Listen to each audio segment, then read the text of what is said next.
성경 말씀 창세기 28장 16절 말씀부터 19절 말씀까지 같이 봉독하도록 하십시다. 야곱이 잠이 깨어 가로되 여호와께서 과연 여기 계시거늘 내가 알지 못하였도다. 이에 두려워하여 가로되 두렵도다. 이곳이여 다른 것이 아니라 이는 하나님의 전이요 이는 하늘의 문이로다 하고 야곱이 아침에 일찍이 일어나 베개하였던 돌을 가져 기둥으로 세우고 그 위에 기름을 붓고 그곳 이름을 베델이라 하였더라. 이 성의 본 이름은 루스더라. 아멘. 우리 창세기 28장에 있는 이 말씀은 야곱이 아버지 집을 떠나서 외삼촌 집으로 가는 이제 그런 과정 내용들을 지금 기록을 하고 있습니다. 외삼촌 집으로 가는 야곱에게 하나님이 찾아오셨죠. 야곱이 그 하나님을 만나고 변화되는 그런 모습을 기록을 하고 있습니다. 말씀 상고하기 전에 이 야곱은 다른 믿음의 조상들 아브라함, 이삭, 요셉 뭐 이런 믿음의 조상들하고 큰 차이점이 있다고 저는 생각을 하는데 어떤 차이점이 있겠습니까? 첫째는 하나님을 두 번 만납니다. 두 번 만남. 지금 여기 외삼촌 집으로 가는 이 시점에서 하나님께서 야곱을 찾아오시죠. 이제 두 번째 만남은 어디입니까? 우리 교회 이름입니다. 분이엘. 돌아오는 길에 하나님께서 또 야곱을 찾아오십니다. 두 번씩이나 찾아오셨습니다. 그 다음에 이제 이 야곱의 그 인생의 삶을 한마디로 요약을 하면 축복에 굶주린 사람입니다. 하나님의 축복에 욕심이 굉장히 많았던 사람입니다. 그렇지 않습니까? 축복받기 위해서 형을 팥죽 한 그릇에 유혹을 해가지고 장자의 명분을 자기가 가지죠. 그리고 어머니하고 공모를 해가지고 아버지를 속이고 축복 기도를 받는, 장자가 받는 축복 기도를 받는 이제 그런 모습입니다. 또 성경을 보면 외삼촌 집에 가서 생활할 때도 굉장히 그 복받기 위해서 뭘 합니까? 축복에 대한 갈망이 많았기 때문에 인간적인 방법을 굉장히 동원을 했습니다.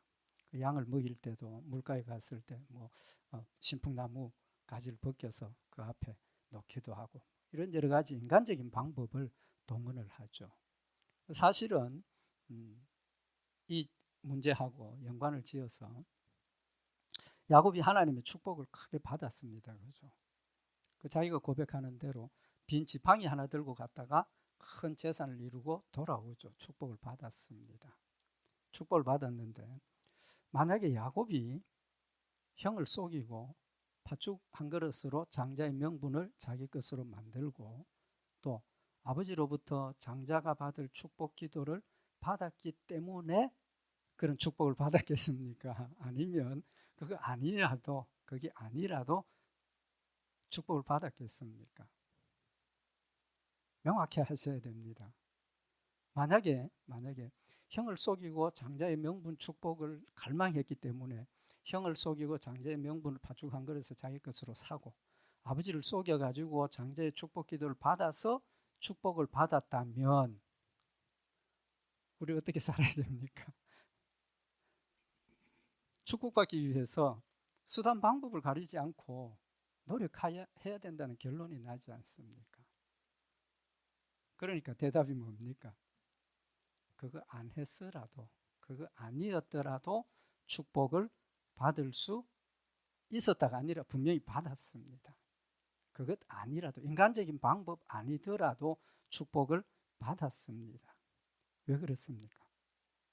하나님께서 이미 그를 택하셨고 하나님이 축복을 약속하셨기 때문에 그가 받은 축복이 세상적인 축복만 가진 게 아니라는 겁니다.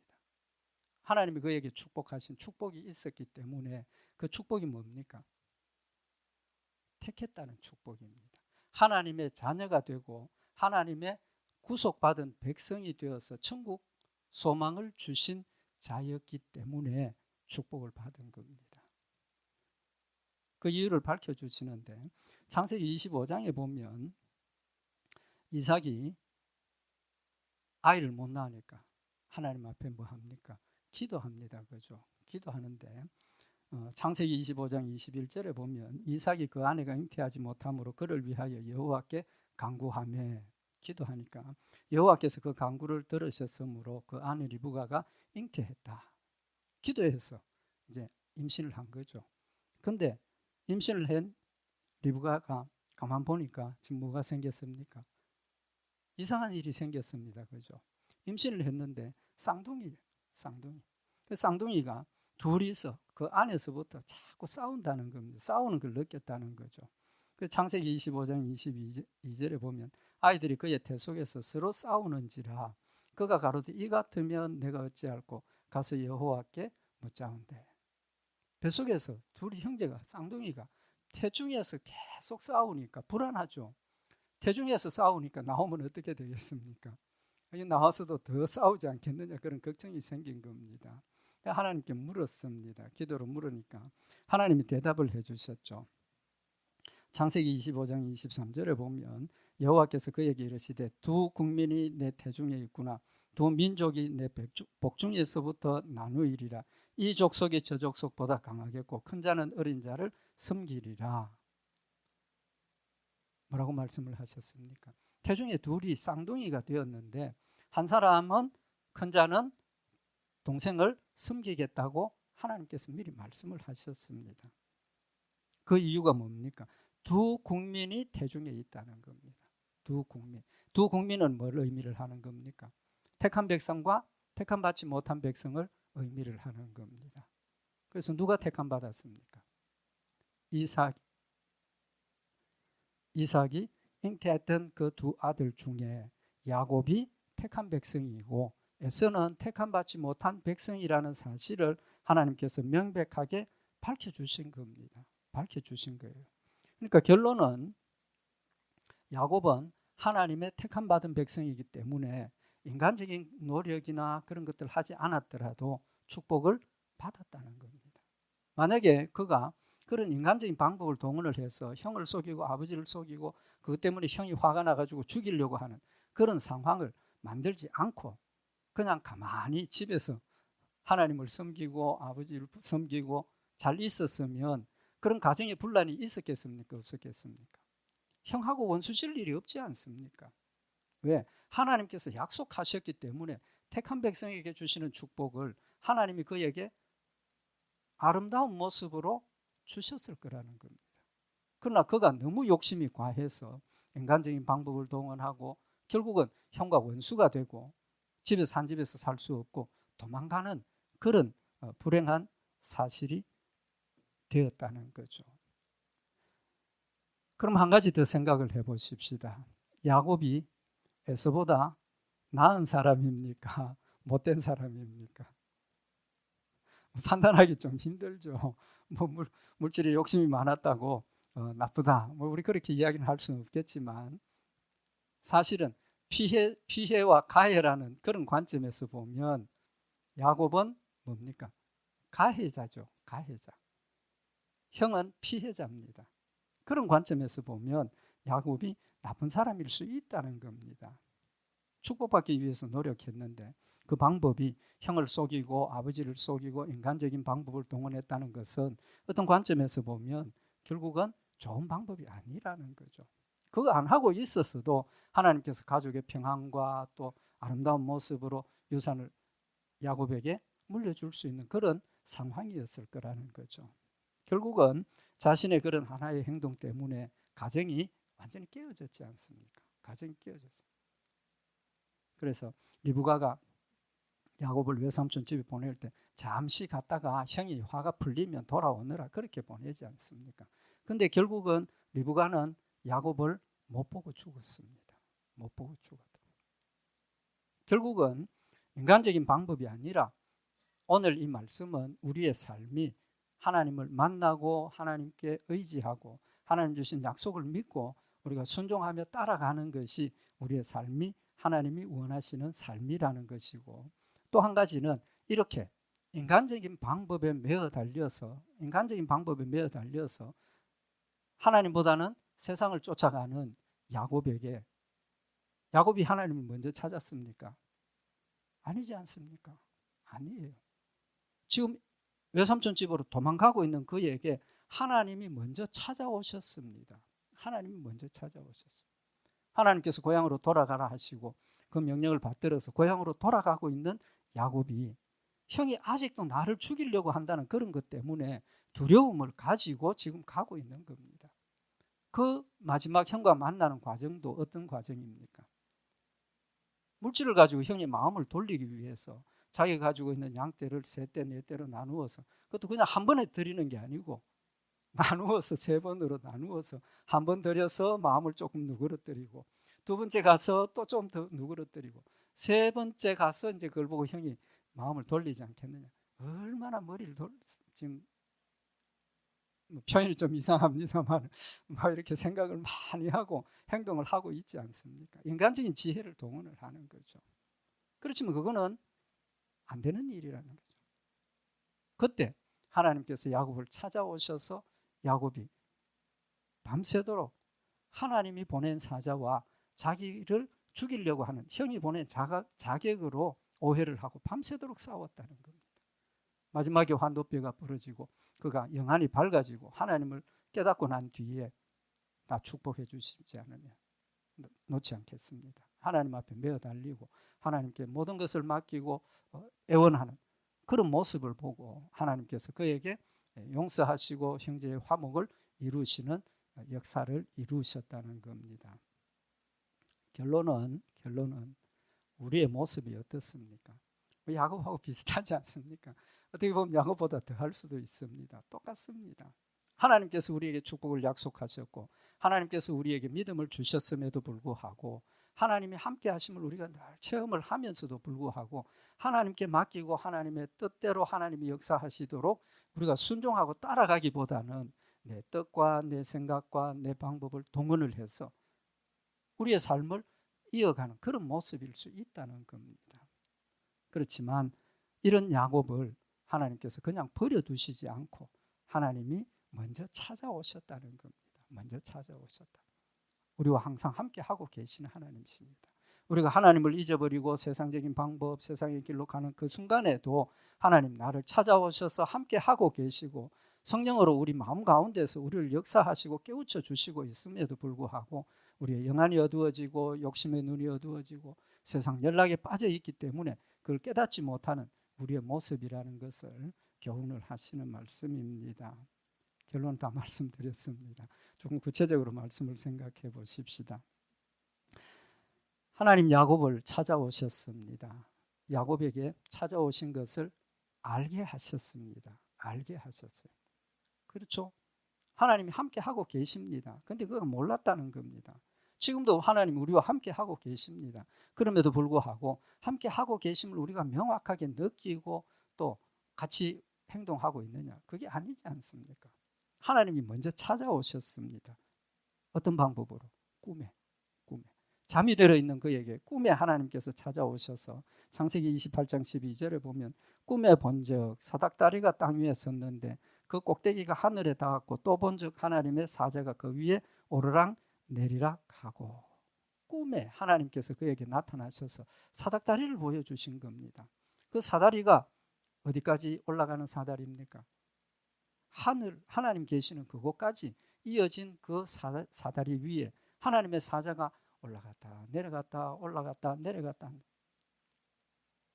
그때 하나님께서 13절에 보면 여호와께서 그 위에 서서 가라사대 천국 길을 열어주시고 보여주시고 거기서 하나님께서 직접 야곱에게 나는 여호와니 너의 조부 아브라함의 하나님이요 이삭의 하나님이라 너 누운 땅을 내가 너와 네 자손에게 주리니 내 자손이 땅의 티끌같이 되어서 동서남북에 편만할지며 땅의 모든 족속이 너와 내 자손을 인하여 복을 얻으리라.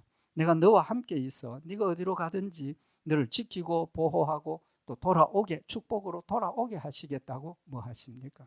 약속을 하시는 겁니다. 하나님께서 직접 나타나셔서 약속을 주신 겁니다. 그 약속의 내용이 뭡니까? 아브라함에게 주신 약속하고 똑같은 약속입니다. 아브라함에게 주신 약속하고 똑같은 약속. 하나님께서 여러분과 저에게 하나님 자녀로 삼아주시고 우리에게도 주신 약속의 내용이 뭡니까? 똑같은 약속을 주신 겁니다. 똑같은 약속. 우리로 하나님 자녀 되게 하셨기 때문에 하나님께서 천국, 여기서 너 누운 땅을 주겠다는 그 땅은 무슨 의미입니까? 천국, 가나안의 땅을 천국으로 말씀을 하시고 천국의 약속을 하시고 또 내 자손이 땅에 편만하고, 그건 무슨 말입니까? 믿음의 조상이 되고 예수 그리스도를 통해서 우리가 구원받고 천국 간다라는 사실을 약속을 하신 겁니다. 그 의미가 뭡니까? 하나님을 봤으면 뭘 알아야 됩니까? 하나님 우리에게 주신 약속을 우리가 기억을 해야 되는 겁니다. 하나님 아무리 우리가 믿는다 하지만 하나님께서 우리에게 주신 약속을 믿지 않으면 사실은 그 잘못 믿는 겁니다. 의미가 없는 겁니다. 하나님 우리에게 주신 약속이 있고 하나님 주신 그 약속대로 우리 가운데서 행하시고 이끌어 인도하심을 우리가 체험하게 되니까 뭐가 생깁니까? 믿음이 생기고 의지하게 되고 더 믿음이 자라게 되고 모든 걱정 근심을 하나님 앞에 맡겨버리고 기도하면서 주님 인도하시는 대로 따라갈 수 있는 힘이 거기에서 생겨난다는 겁니다. 하나님께서 야곱을 찾아오셔서 그냥 나 여기 있다 그것만 하신 게 아니라는 겁니다. 무엇도 하셨습니까? 약속을 말씀을 하시는 겁니다. 약속을 말씀하시는 겁니다. 우리의 믿음의 핵심은 하나님을 보고 하나님만 무조건 내 방식대로, 지금 야곱의 방식대로 살아가는 게 아니라 하나님의 방법과 하나님의 뜻을 따라 하나님이 원하시는 것을, 하나님 기뻐하시는 것을 행하면서 살아가는 것이라는 사실을 우리에게 고백을 하고 있는 겁니다. 하나님 그에게 보여주시고 약속을 주셨을 때 야곱의 반응이 뭡니까? 오늘 여기 창세기 28장 16절에 보면 야곱이 잠이 깨어 가로되 여호와께서 과연 여기 계시거늘 내가 알지 못하였도다. 야곱이 자기의 문제를 깨달았습니다. 문제가 뭐였습니까? 문제가 뭡니까? 하나님께서 여기 계시는데 내가 뭐 했다? 몰랐다. 근데 여기 핵심이 뭐냐 하면 과연이라고 그랬습니다. 과연이란 뜻이 뭡니까? 알고 있었던 것하고 맞아 들었다. 그 말 아닙니까? 알고 있었는데 모르고 있었다는, 못 깨닫고 있었는데 알고 보니까 이게 정말 과연 하나님께서 말씀하신 대로 되었구나. 그럼 그 과연의 의미는 지금 장소적으로 이 자리에만 하나님이 함께 하신다는 의미뿐만 아니라 하나님이 항상 자기와 함께 하고 계신다는 약속의 말씀을 알고 있었다는 겁니다. 알고 있었다. 어디를 가든지 무엇을 하든지 항상 함께 하시는 하나님이라는 사실을 말씀 지식으로는 알고 있었지만 느끼지 못하고 있었다는 사실을 지금 고백을 하고 있는 겁니다. 하나님께서 그에게 하나님의 존재를 보여주신 것은 하나님을 믿고 하나님의 약속을 믿고 하나님께 맡기고 순종하라는 교훈을 하고 계시는 겁니다. 축복을 가지기를 원했지만 하나님이 함께 하심을 느끼지 못했으니까 인간적인 방법을 동원하고 인간적인 수단을 동원을 하게 되고 하나님이 함께 하고 계심을 깨닫지 못하니까 내 생각과 내 뜻과 내 방법대로 일을 추진하는 그런 모습을 보여주고 있다는 겁니다. 하나님 우리와 항상 함께 계십니다. 지금도 이곳에 함께 계시고 언제든지 우리와 항상 함께 계시는 하나님이시라는 사실을 우리가 깨닫고 마음에 새겨야 한다는 사실을 지금 우리에게 교훈을 하시는 말씀입니다. 믿음을 고백한 야곱이 달라졌습니다. 어떻게 달라졌습니까? 달라짐을 17절에 고백을 하고 있는데 이에 두려워하여 가로되 하나님 여기 계시는데 내가 몰랐다. 이제는 알고 나니까 이에 두려워하여 가로되 두렵도다 이곳이요 다른 것이 아니라 이는 하나님의 전이요 이는 하늘의 문이로다. 뭐라고 그랬습니까? 두렵도다 이곳이요. 장소를 지금 이야기를 하는 겁니다. 이곳은 어떤 장소라는 겁니까? 하나님의 전이라는 겁니다. 하나님의 전 뭡니까? 성전입니다. 교회. 건물 교회를 이야기를 하는 겁니다. 또 하늘의 문이다. 하나님과 만나고 천국 가는 문이라는 고백을 하고 있는 겁니다. 그것을 깨닫고 나니까 뭐 하게 됩니까? 하나님 앞에 예배드리고 기도하고 서원하는 그런 열매가 맺혀진다는 겁니다. 그래서 창세기 28장 18절에 보면 그것이 하나님의 전이라는 고백을 하고 아침에 일찍이 일어나 베게 하였던 돌을 가져 기둥으로 세우고 그 위에 기름을 붓고 그곳 이름을 베델이라 하였더라. 아침에 일어나서 돌을 세우고 베게 했던 돌을 세우고 거기에 기름을 부었다. 그 뜻은 뭐냐 하면 하나님 앞에 서원한다는 뜻입니다. 서원은 뭐 때문에 합니까? 믿음 때문에 하는 거죠. 하나님을 믿으니까 내가 하나님 앞에 약속하는 겁니다.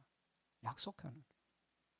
그래서 그곳 이름을 베델이라. 베델 뜻이 뭡니까? 하나님의 집이다. 하나님 계시는 곳이다. 그러면서 야곱이 하나님 앞에 약속을 합니다. 약속을 합니다. 그 약속의 내용이 뭡니까? 하나님 앞에 서원하기를 하나님 내가 가는 이 길에 하나님께서 함께 하시고 또 약속하신 대로 도와주시면 거기 19절에 20절에 보면 야곱이 서원하여 가로되 하나님이 나와 함께 계시사 내가 가는 이 길에서 나를 지키시고 먹을 양식과 입을 옷을 주사 나로 평안히 아비 집으로 돌아가게 하시면 여호와께서 나의 하나님이 되실 것이요 내가 기둥으로 세운 이 돌이 하나님의 전이 될 것이요 하나님께서 내게 주신 모든 것을 10분의 1을 반드시 하나님 앞에 드리겠습니다. 약속을 3가지를 하고 있는 겁니다. 약속을 3가지를 했습니다. 그 약속의 내용이 뭡니까? 첫째는 하나님이 나의 하나님이 될 것이다. 그렇게 고백을 하고 있습니다. 여기 보면 아버지가 돌아오게 하시면 여호와께서 나의 하나님이 되실 것이다. 나의 하나님. 하나님과의 관계가 이제 달라지는 겁니다. 이때까지는 어떤 하나님이었습니까? 아브라함의 아버지, 할아버지 아브라함, 아버지 이삭의 하나님 그랬던 야곱이 이제는 아버지, 할아버지의 하나님이 아니라 누구의 하나님? 나의 하나님, 나의 하나님. 늘 말씀을 드리지만 아브라함의 하나님, 우리가 아브라함의 하나님으로 믿고 있습니다. 왜? 아브라함이 했던 그 모든 일들을 믿으니까. 그러나 그것은 한 달이 건넙니다. 나의 하나님이 아니고 아브라함의 하나님께 내가 부탁하는 격이라는 거죠. 하나님, 여러분의 하나님입니다. 나의 하나님입니다. 아브라함의 하나님이 곧 나의 하나님이시고 이삭의 하나님이 곧 나의 하나님이시고 야곱을 찾아오셨던 그 하나님이 곧 나의 하나님이십니다. 똑같은 하나님이십니다. 똑같은 하나님이란 뜻은 뭡니까? 나에게 행하시는 모든 일들이 야곱에게 했던 일하고 똑같이 하나님 나에게 하십니다. 아브라함에게 하셨던 일하고 나에게 하시는 일하고 다른 거 없습니다. 똑같은 축복을, 행동을 우리에게 하시는 하나님이신 겁니다. 야곱이 변화가 되었다는 거죠. 한 달이 건너서 하나님이 이제는 나의 하나님이 나의 하나님 됐습니다가 아니라 뭡니까? 되실 것이다 합니다. 되실 것이다. 그 의미는 뭡니까? 아직도 확실한 믿음을 가지지 못했다는 거죠. 입은 고백을 했지만 완벽하게 하나님을 믿고 의지하는 그런 단계까지는 못 갔습니다. 왜 그렇습니까? 조건을 걸었지 않습니까? 만약 하나님께서 나에게 약속하신 이 약속이 다 이루어지고 내가 고향으로 돌아와서 하나님 주신 이 약속을 내가 받아 누린 걸 확인하면 그때 가서 나의 하나님이 되겠다는 겁니다. 아직도 연약한 믿음을 보여주시는 거죠. 그래서 결국은 하나님께서 2번째 찾아오셨지 않습니까? 확실히 마지막에 나의 하나님이라고 고백을 하게 하시는 하나님이십니다. 우리의 연약함을 아시는 하나님이십니다. 우리의 부족함을 늘 함께 하셔서 깨우쳐 주시고 믿을 수 있도록 역사하시고 저도 목회를 평생을 했지만 아직도 어떤 때는 아브라함이 하나님 생각할 때 있습니다. 야곱이 하나님 생각할 때가 있습니다. 하나님 아브라함에게 그렇게 하셨지 않습니까? 아버지 모세에게 그렇게 하셨지 않습니까? 하나님 여호수아에게 그렇게 하셨지 않습니까? 뭡니까? 아직도 나의 믿음이 하나님이 나의 하나님이라는 명확한 믿음을 가졌다고 생각을 하지만 때로는 의심하게 되고 연약하게 되고 우리의 모습이라는 겁니다. 하나님께서 우리에게 계속 찾아오십니다. 첫 번째 찾아오셔서 믿음을 주셨던 하나님이 끝까지 그가 믿음으로 자라지 못하니까 마지막에 찾아오셔서 온전한 믿음을 가지도록 역사하신 하나님이심을 우리에게 보여주고 있다는 거죠. 그리고 야곱이 하나님 앞에 약속한 게 뭡니까? 이곳이 하나님의 전이 되겠다. 성전이 되겠다. 이 성전의 의미는 하나님 우리에게 주신 축복, 천국의 소망을 의미를 하는 겁니다. 뿐만 아니라 이 땅에서 우리에게 교회를 주신 것은 하나님을 만나고 하나님과 교제하고 교통하면서 하나님 주신 은혜와 사랑을 교회를 통해서 우리가 함께 나누고 믿음이 자라고 함께 힘을 합하여서 하나님의 뜻을 이루도록 하기 위해서 교회를 주신 겁니다. 신앙생활 혼자 할 수 없습니다. 절대로 혼자 안 됩니다. 하나님께서 우리의 각각의 지체로 세워주시고 서로 위로하고 격려하고 서로 힘을 합해서 하나님의 일들을 감당하도록 성전을 우리에게 주신 겁니다. 이곳에서 우리가 예배를 드리고 함께 은혜를 나누고 위로하고 격려하고 위에서 서로 기도하고 하나님께서 주신 힘으로 우리가 주의 뜻을 이루어 갈 수 있도록 성전을 우리에게 주셨고, 이 성전의 핵심이 뭡니까? 예배입니다. 우리 다 알고 있지 않습니까? 예배입니다. 하나님 앞에 모여서 함께 드리는 이 예배의 시간이 하나님 주신 은혜를 함께 나누고 우리가 하나님 주신 능력의 역사들을 함께 나누면서 서로를 깨닫고 또 하나님 앞에 우리의 모든 것들을 약속하고 새로운 힘을 얻어서 이 교회 예배당 문을 나가는 그 순간부터 세상에서 하나님 주신 사명을 감당하고 빛과 소금의 역사를 이룰 수 있도록 하나님을 만나고 은혜 받고 힘을 얻고 돌아가서 또 약해지고 또 더럽혀지고 또다시 모여서 함께 하나님 앞에 예배드리면서 이 은혜의 자리에 동참하게 하시는 그런 의미를 지금 우리에게 교훈을 하시는 겁니다. 예배를 회복했다는 겁니다. 예배는 하나님을 만나는 겁니다. 우리의 몸이 뭐라고 그랬습니까? 하나님의 전이라고 그랬지 않습니까? 너희 몸을 뭐라고 그랬습니까? 하나님이 기뻐하시는 거룩한 산 제사로 드리라고 말씀을 하셨습니다. 교회에 모여서 예배드리는 건 상징적인 의미도 또 현실적인 의미도 가지고 있고, 더 구체적인 의미는 우리의 삶 자체가 하나님 앞에 예배드리는 것이고, 우리의 삶 자체가 하나님과 함께 동행하는 것이고, 우리의 삶 자체가 세상에 빛이 되고 소금이 되는 일이라는 사실을 지금 우리에게 교훈을 하고 있는 겁니다.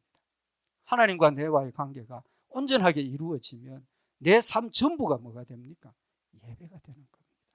하나님 앞에 드리는 예배고 제사가 된다는 거예요. 마지막으로 야곱이 약속한 게 뭡니까? 11조를 약속을 합니다. 11조. 하나님께서 나에게 주신 축복 10분의 1을 하나님 앞에 반드시 드리겠습니다. 시간이 가기 때문에 11조 의미는 간단하게 먼저 말씀을 드립니다. 11조의 의미가 뭡니까? 하나님의 것이라 그랬습니다.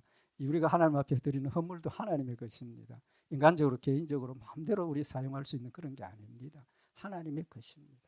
특별히 11조는 하나님께서 나에게 주신 소득의 10분의 1을 떼어서 하나님 앞에 드리는 겁니다. 그죠? 다 알고 계십니다. 그 의미가 뭡니까? 첫째 의미는 하나님이 나에게 주신 이 모든 것이 누구의 것? 하나님의 것이라는 믿음의 고백입니다. 나머지 10분의 9도 하나님의 것이고 내 몸과 마음도 하나님의 것이고 내 생명도 하나님의 것임을 믿음으로 고백하고 드리는 것이 11조입니다. 물론 다른 헌금도 마찬가지지만 하나님께서 그런 의미를 부여하고 우리에게 11조를 드리라고 말씀을 하신 겁니다. 그래서 야곱이 하나님 주신 이 소득의 11조를 반드시 드리겠습니다. 그 무슨 고백입니까? 하나님 나와 함께 하셔서, 하나님 나와 함께 하셔서 이제까지 인도하시고 이것도 하나님 주신 것이고 감사합니다. 그런 믿음의 고백이 거기에 담겨 있는 겁니다. 최초의 11조가 어디에 기록이 되어져 있습니까? 최초의 11조. 하나님께서 명령하신 거 아닙니다. 아브라함이 하나님 앞에 11조 드렸습니다. 언제입니까? 시간이 길어지니까 소돔과 고모라에 조카 롯이 살고 있었는데 공격을 받아서 점령을 당하고 조카가 잡혀갔다는 소리를 듣고 아브라함이 자기 집에 있는 용사들을 데리고 뒤쫓아갑니다. 뒤쫓아가서 물리치고 다 찾아옵니다. 그 다음에 이제 전리품이 생겼죠. 빼앗아 왔으니까. 그 전리품은 승리한 사람이 가지는 게 원칙이라고 합니다. 그런데 아브라함이 그걸 가지고 와가지고 소돔 왕에게 돌려줍니다. 돌려줄 때 아니다. 너 가져라. 그랬을 때 아브라함이 뭐라고 그럽니까? 안 받는다. 안 받는다. 왜? 안 받는 이유가 내가 이걸 지금 받으면 반드시 하나님께서 나에게 약속하신 축복을 내가 받게 되는데 그 축복을 받았을 때 그 축복의 종잣돈이 뭡니까? 되찾아온 그것이 종잣돈이라는 소리를 들으면 하나님이 주신 축복을 가리는 그런 결과가 되기 때문에 난 너 다 돌려준다. 하나님이 온전히 나에게 주시는 것으로 내가 축복 받겠다는 것, 또 드러내겠다는 그런 믿음을 고백을 하죠. 아울러서 그 10분의 1을 대신에 그것의 10분의 1을 성경에 보면 멜기세덱이 그를 찾아왔다고 합니다. 그때 창세기 14장 20절에 너희 대적을 내 손에 붙이신 지극히 높으신 하나님을 찬송할지로다 하며 아브라함이 그 얻은 것에서 10분의 1을 멜기세덱에게 주었더라. 대제사장에게 자기가 취했던 그 노량물을 되찾아왔던 것 10분의 1을 주었다. 11조를 드렸다는 겁니다. 그 의미가 뭡니까? 이제도 말씀을 드린 것처럼 적은 군사를 그것도 정식 군사가 아니고 집에 있는 병사들을 데리고 가가지고 사병들 데리고 가서 모든 것 찾아오게 하신 것은 누구의 힘? 하나님의 힘이다. 하나님이 주신 것이라는 사실을 믿음으로 고백하면서 하나님 앞에 11조를 드렸다는 겁니다. 변화되었습니다. 그가 변화된 삶의 모습을 보여주는 겁니다. 변화된 이유가 뭡니까? 하나님이 그를 먼저 찾아오셨기 때문에. 과연 하나님 여기 계셨는데 하나님 나와 함께하고 계신다는 걸 깨닫고 있었고 지식으로 알고 있었지만 느끼지 못하고 순종하지 못하던 그가 하나님 찾아오셔서 말씀해 주시고 축복을 다시 약속해 주시고 하나님의 음성을 들려주시고 야곱이 과연 여기 하나님 계시는구나. 하나님 나에게 약속하셨구나. 믿음을 회복하게 된 이유가 하나님께서 그를 찾아오셔서 깨우쳐 주셨기 때문 아닙니까? 그가 먼저 찾은 것 아닙니다. 그가 노력한 거 아닙니다. 하나님 찾으려고 노력한 게 아니라 돈 벌려고 노력을 했는데 그런 야곱을 하나님이 찾아오셨다는 겁니다. 하나님 찾아오셨다. 우리 신앙생활에 필수적인 게 있습니다. 뭐가 있어야 됩니까? 영안이 밝아야 됩니다. 영안이 밝아져야 됩니다. 깨어 있어야 됩니다. 잠자면 감각이 없다 그랬습니다. 잠들어 있는 사람, 죽어 있는 사람 감각이 없다는 겁니다. 깨어 있어야 하고 영안이 밝아야 하고 감각이 있는 사람이 될 때 이런 때는 예민한 게 좋습니다. 감각이 예민하면 바람 소리만 들어도 하나님 감사합니다. 더울 때 시원한 바람이 싹 불어도 하나님 감사합니다.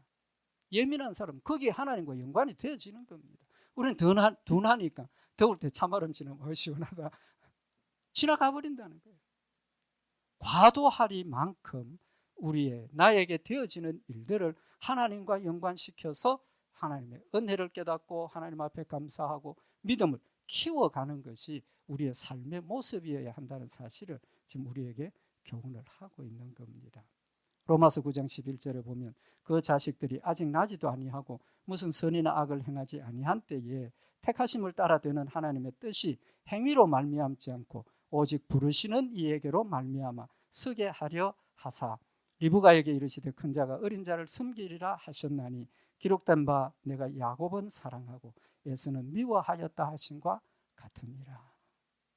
야곱이 잘나서가 아니지 않습니까? 야곱이 하나님 먼저 찾은 게 아니라는 겁니다.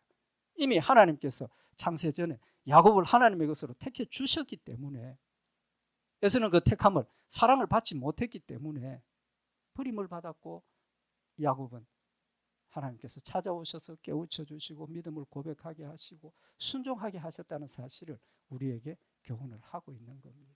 우리가 잘나서 택함 받은 것 아닙니다. 우리가 하나님을 찾은 것 아닙니다. 하나님께서 창세전에 여러분과 나를 택해 주셨다는 근본적인 사랑 때문에 성령님 함께 하시고 늘 순간순간 우리를 깨우쳐 주시고 이끌어 주신다는 것 다시 한번 오늘 이 말씀 통해서 마음에 새기고 우리 깨어있는 성도들이 되십시다. 느낌이 있는 감각이 있는 성도들 되시기를 바랍니다. 영안이 밝아진 성도들이 되셔서 함께 우리가 하나님 주신 뜻들을 감당하고 주의 영광을 돌려드리는 복된 역사들 있기를 바랍니다. 기도드리십시다. 사랑의 하나님 아버지, 똑같이 죄로 말미암아 죽어야 할 저희들을 사랑하셔서 창세전에 택하여 주시고 때가 되어서 예수 그리스도를 믿는 믿음을 고백하게 하시고 성령님 함께 하시면서 나의 발걸음 한 걸음 한 걸음을 주님 지켜 인도하심을 다시 한번 말씀을 통해서 깨우쳐 주심을 감사를 드립니다. 우리 온 성도들 영안이 밝아지게 하시고 감각 있는 자들이 되게 하시고 깨어서 주를 섬기는 저희들 되게 하셔서 하나님과 함께 동행하며 하나님의 뜻을 이루며 하나님 놀라운 주신 축복들을 풍성히 받아 누리는 복된 열매들 되도록 주님 인도하여 주시옵소서. 늘 함께 하시고 은혜로 채우시며 승리케 하실 줄 믿고 감사드리오며 우리 주 예수 그리스도의 이름으로 기도드리옵나이다. 아멘.